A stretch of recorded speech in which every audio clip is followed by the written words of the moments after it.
Ladies and gentlemen, the Granite Furniture Company, with stores in Sugar House, Murray, and Provo, presents... The Hall of Fantasy. Welcome to the Hall of Fantasy. Welcome to the series of radio dramas dedicated to the supernatural, the unusual, and the unknown. Come with me, my friends.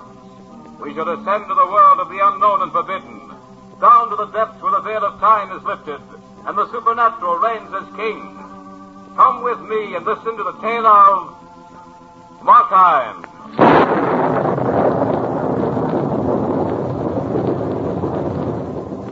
The Granite Furniture Company brings you the Hall of Fantasy. Listen now to original tales of the imagination and some of the classics of the supernatural as we take you down the corridors of the Hall of Fantasy to the mysterious realms of the unknown. These are stories of eerie and fantastic thrills brought to you by your friends at the Granite Furniture Stores.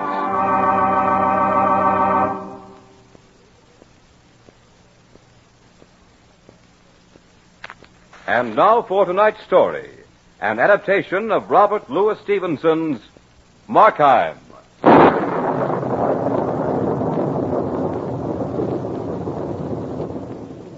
They said that Markheim's first great crime was that he had committed murder.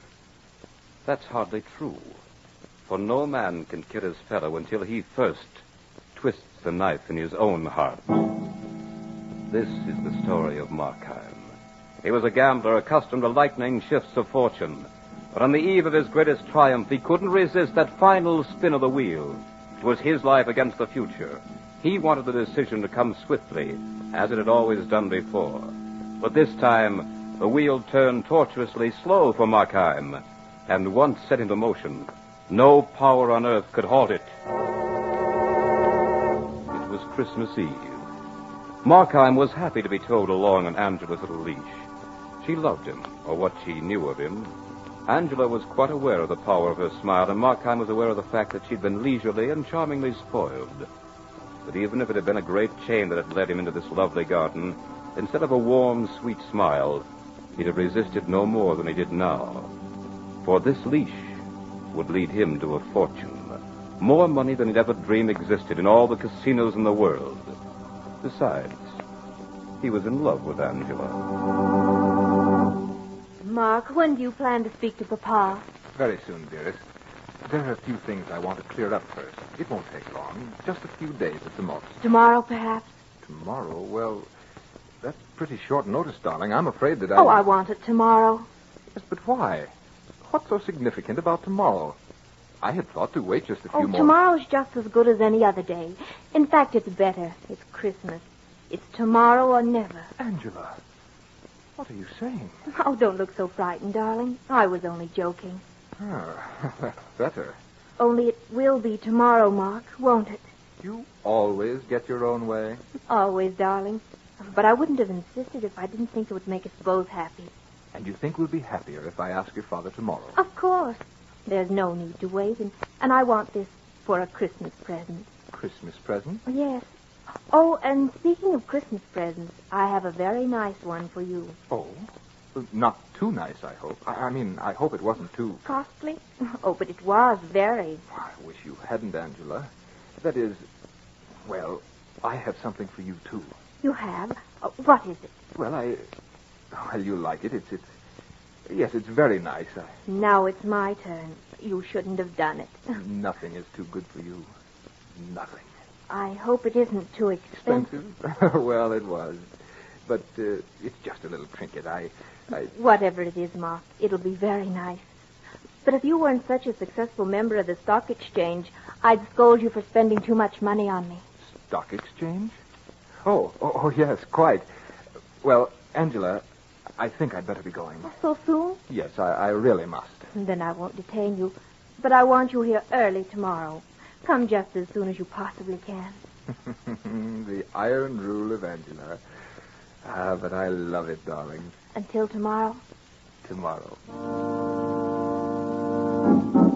As Markheim made his way through the dark streets, the chill, damp fog soon dispersed the warmth he'd felt in the rich comfort of Angela. And the last word he'd spoken to her as he'd taken his leave, seemed to mock him as he traveled in the night. His futile groping for happiness seemed to slap him full in the face with each new wave of the gray night mist. For a moment he thought to return to his foul, dingy little room, barren and ugly though it was. The thought of it made him shudder. Any other time he might have found some comfort in his hateful little iron bed. Another night he could have slept and dreamed of fabulous fortune, of an endless flood of gambler's luck, making him richer with every spin of the wheel. But there was no time for that now. For tomorrow was... He cursed the inconvenience of this moment.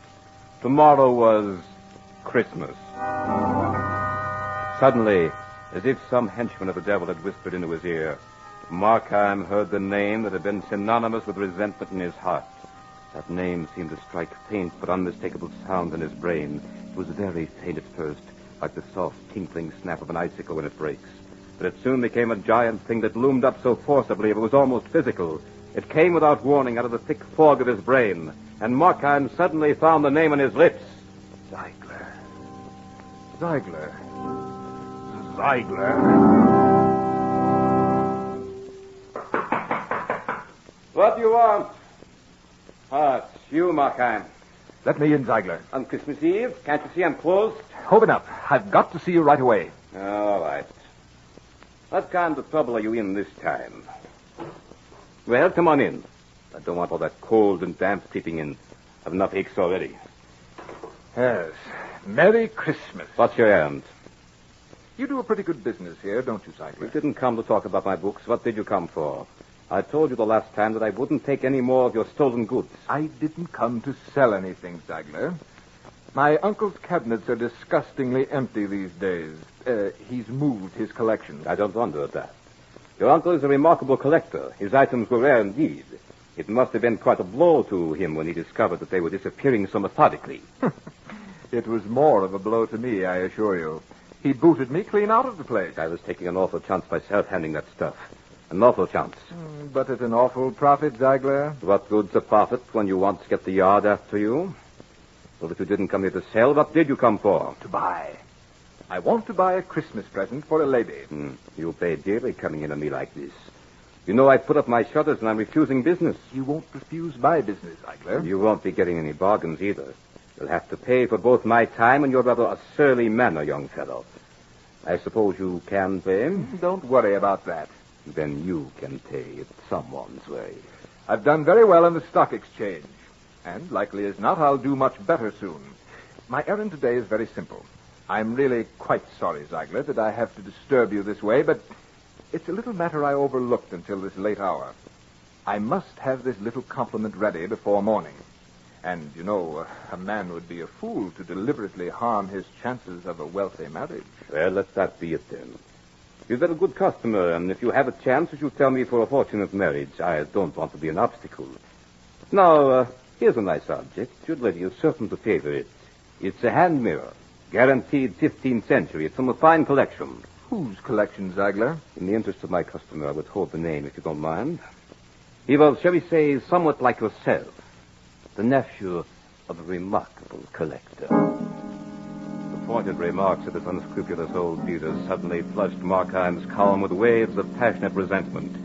They passed, leaving nothing but a slightly emotional residue and a slight nervous trembling in his hands. He took the mirror Ziegler held out to him. Surely you do not propose this for a Christmas present? Why not? Your lady should be very happy to have such a fine item. And every time she looks at herself in it, she'll think of her sterling husband. Your manner is likely to cost you something before long, Ziegler. So you suggest a thing like this. Look at it. Look at yourself in it. Though I dare say you'd look little better any other way. But look at it. Your future lady must be difficult to please, sir. I am buying a lady's Christmas present, not some monstrous souvenir of the sins and follies of the past. Certainly not that grim thing. You weren't actually serious about pawning that off on me, were you? Quite serious, sir. What are you made of, Ziegler? What keeps your dry old heart at work these overtime years? You certainly must have a few thoughts now and then of something beside your miserable little existence. Are you joking with me, Markheim? You'll find it on the sale price if you are. Everything about you can be found on the sale price, Ziegler. Come, what's the purpose of this talk? Christmas Eve, man. See how the world scurries by outside? They're all touched with a very warm, friendly spirit. What does your life consist of tonight but a hand for grabbing money and a safe for hoarding it? Is that all? You've drunk too much to the health of your lady, I think. Ah, then you have been in love. Tell me of those golden moments of yours, Ziegler. Tell me all about them. I have no time for such things. I have no time for this foolishness either. Do you take the glass or not? Yeah, but let's not be hasty. A pleasant talk, a pleasant walk. How does that go? Well, pleasant it is, Ziegler, and I must not hurry away from any pleasure, even one as doubtful as this. Each instant is a precipice, Ziegler, a very high precipice.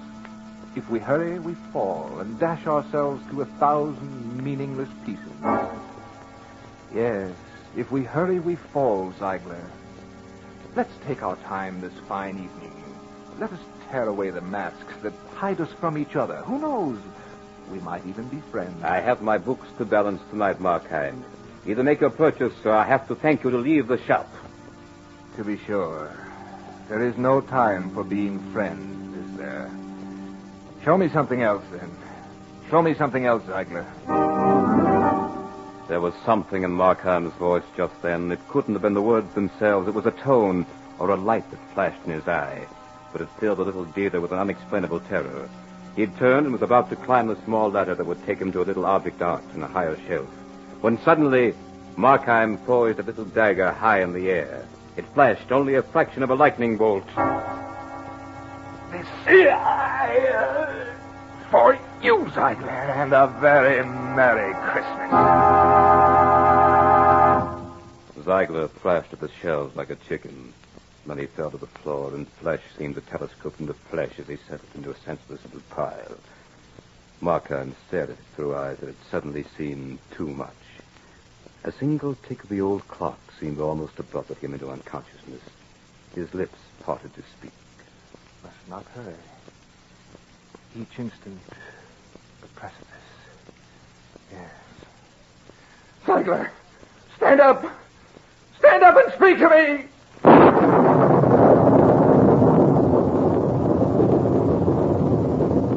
You are listening to a radio adaptation by Bob Olson of Markheim by Robert Louis Stevenson on tonight's journey down the corridors of the Hall of Fantasy.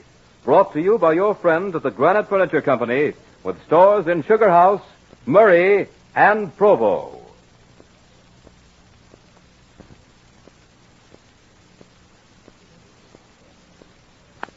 And now back to tonight's story of Markheim. Markheim the gambler wagered his life and became Markheim the murderer. In one swift blow, he'd cut himself away from any part of the world he'd known. That's why no one can tell his story now but Markheim himself.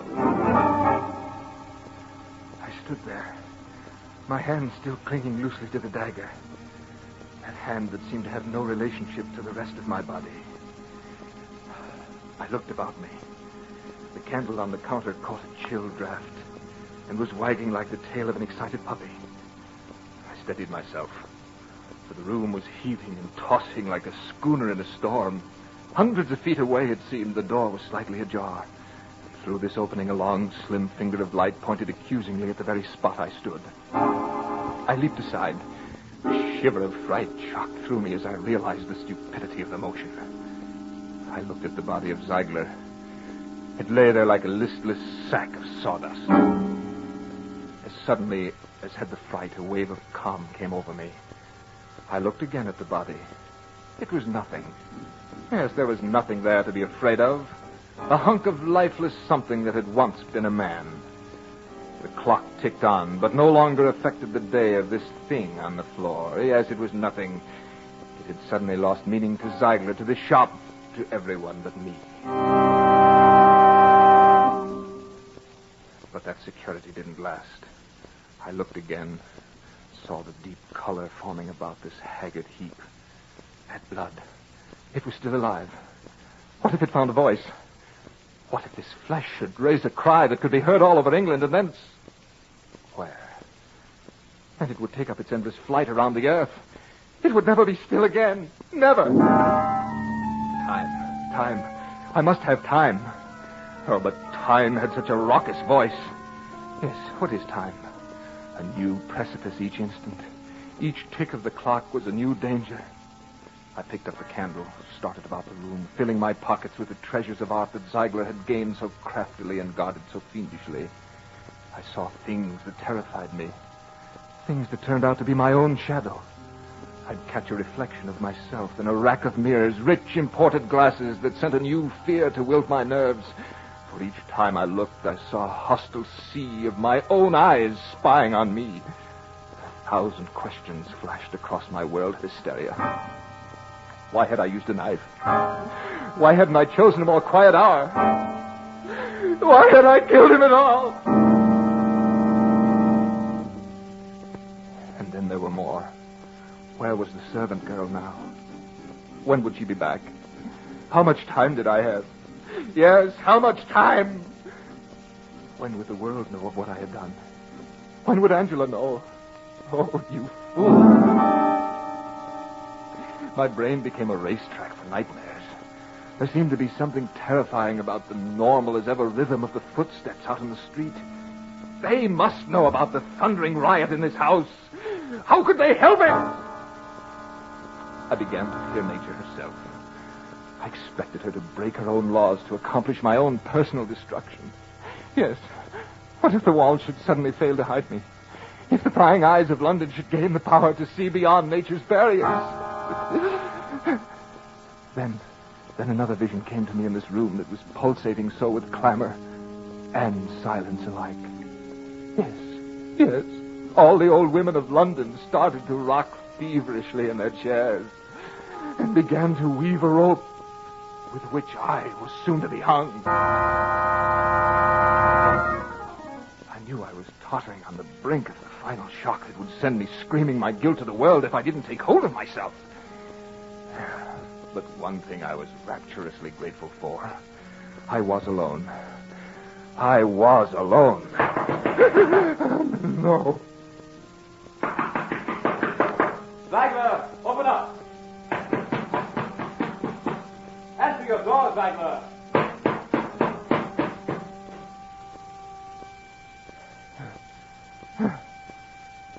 Thank heavens. He's gone.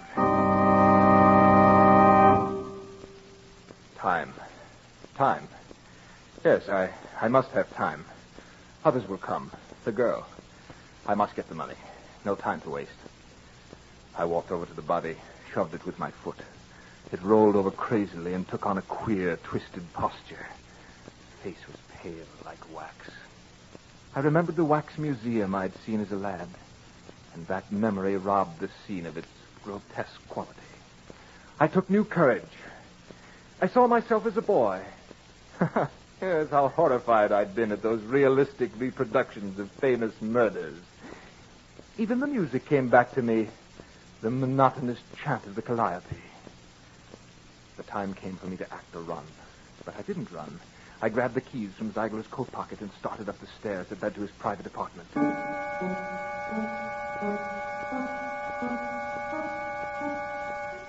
were 24 steps and 24 separate torches that led to the drawing room where I knew I'd find the safe. As I walked, I seemed to hear the echo of another footstep coming from behind me. Now I was at the top. I pulled open the door, entered, and bolted it behind me. The sense that I was not alone in this house was about to drive me mad. I longed to be in my shoddy little room, away from the eyes that were constantly dancing about in this house. Every man who walked became an avenger and sought stealthily for some scrap of evidence that would curse me forever. I thought of Angela, not long, just the length of a breath or so, but I heard her voice in hollow mockery. Tomorrow or never, Ma. Tomorrow or never. Yes. She said she was only joking. She thought she was only joking. I was before the safe. The finale of this little drama. I fumbled with the keys. There must have been 50 in all. And again, the rush of time began to make me tremble with uncontrollable anxiety. Time. If I ran out of time, this nightmare could have no meaning at all. I shot a glance at the door. Nothing stirred. Yes, I was satisfied that I must be alone. It was quiet here. Even my heart began to slow down a little. Suddenly, another sound broke the stillness. It came from the nearby church. The organ was playing a familiar hymn. I listened.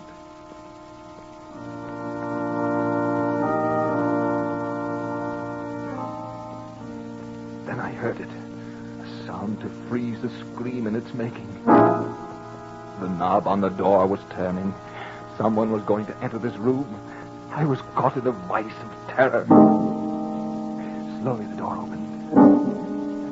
And there was a face without a body staring at me. Who are you? Did you call me? I stared. I could do nothing else. The face seemed to swim before me. It seemed a familiar face. No, it wasn't familiar either. Oh, what was that face? It belonged to neither heaven or earth. What do you want of me?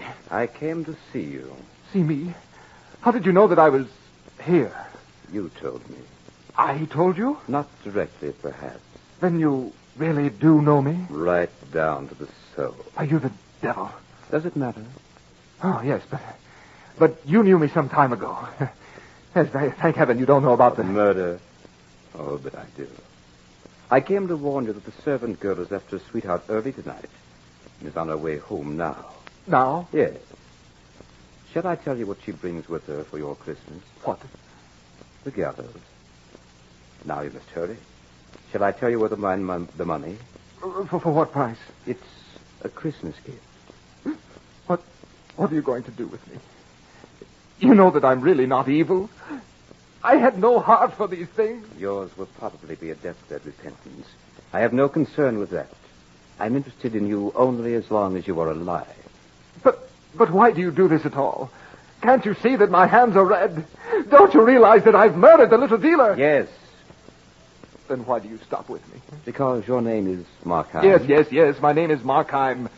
You know that I'm made up of evil and of good. You'll see that they don't destroy the good to avenge the evil.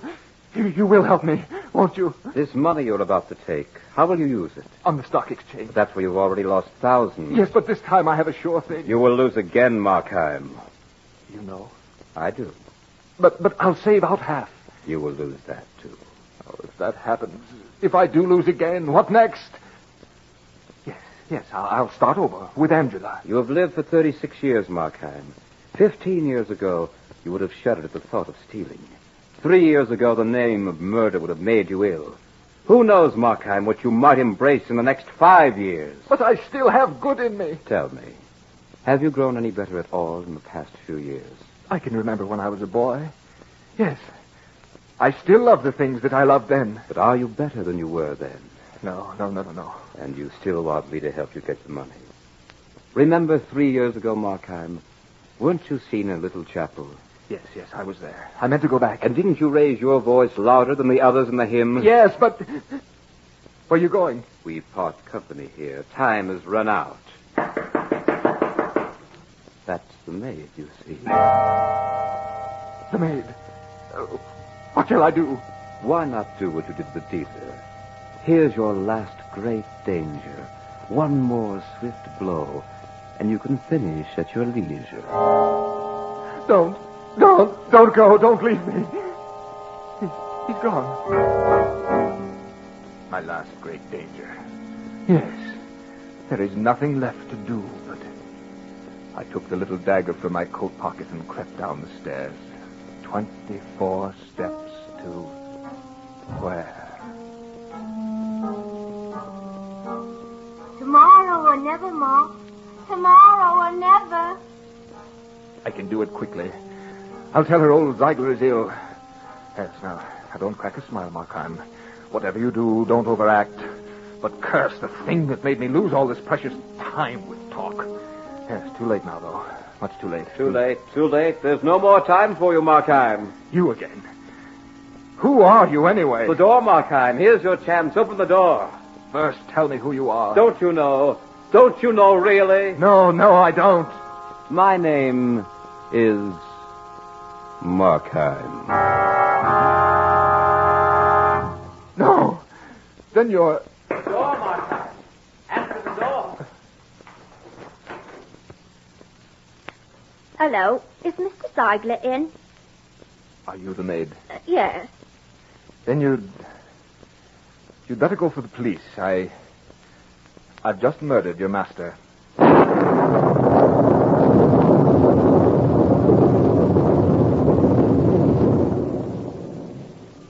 runs the tale of Markheim.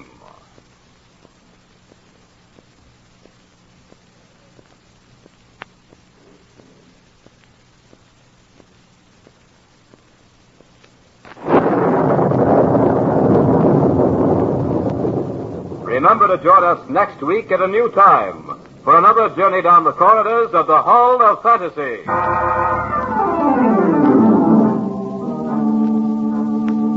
Tonight's program was adapted by Robert Olson from the story by Robert Louis Stevenson. Heard tonight were Carl Grayson as Markheim, Richard Harcourt as the narrator, Beth Calder as Angela, and Richard Thorne as Ziegler. Musical background was provided by Earl Donaldson. The engineer was Nephi Sorensen. These programs are produced and directed by Richard Thorne.